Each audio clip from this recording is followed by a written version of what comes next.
Loading from Loops podcast, and today we're jumping into the middle of a conversation with Justin Corvelo as we revisit some memories of a traffic investigator and motor officer that we all thought the world of. I'm in Mesa City Court. It's civil traffic. Judge, blah, blah, blah. I don't even know who it was. So I'm sitting there, and it's a packed courtroom. And in front of me is Dave Rhodes. Dave Rhodes is up on the stand.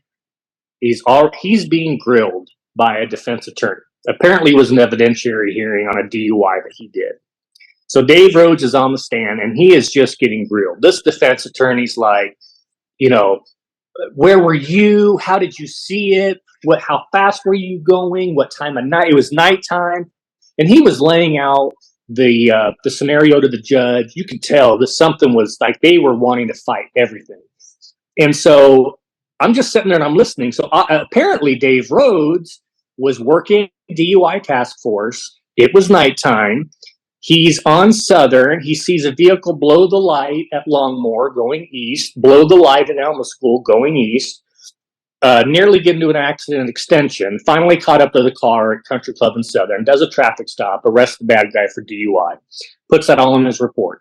And this defense attorney is just grilling him. Like, well, where were you at when you saw my client supposedly driving? And, and then he's like, do you wear glasses, officer or detective? And he's like, no, I don't. And he's like, well, approximately how far can you see at night? And I was like, oh, wow, this is getting... And Dave kind of sits back and he ponders and he looks up and he's like, well, on a clear night, I can see all the way to the moon. And I'll tell you, that whole courtroom, the judge was laughing. And I was like, this man's a gangster. Like, this man is, you couldn't shake. He was unrattled. And, I was sweating and I wasn't even on the stand.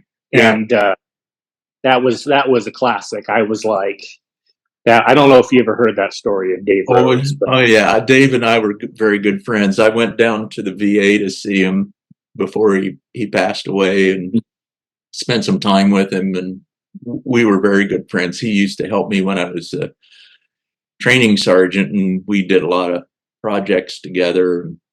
Love that guy. He always had something to say. And yeah, good. Another great, like, you know what? Where I wish there was more experience still around like that. But yeah, that was just the small little snippets like that of life, right? It's like maybe you take 8 minutes out of your life and you witness this interrogation, and literally within seconds he flips the script on this defense attorney and leaves him speechless. Yeah, and I'm like, that man right there has been around the block. He knows. He's a calculated. He knows what the questions are going to be. He already has an answer formulated, and you're not going to shake him. And this guy ain't getting out of this DUI. He ain't getting out of this. He's got a good deuce on his hands, and he knows it. It's a solid case. He knows it. I love Dave Rhodes. He was such a good guy. He was a good guy. He always had crazy stuff to say. He'd always be smoking a cigarette and talking shit, and he was just old school. He lost him in a divorce, but he used to collect Thompson submachine guns, and we go out to the range and shoot Thompsons, and he just looked like he needed a Thompson in his hands. He just reminded me. He was born like 30 years too late, I think. Back in the 1940s as some cop in Detroit, or Chicago carrying a Tommy. Yeah, he was another one of those legends. Yep, he was a legend. I would categorize him as a legend. So anyway, that's my Dave Rhodes story. I thought that I always try and share that with folks.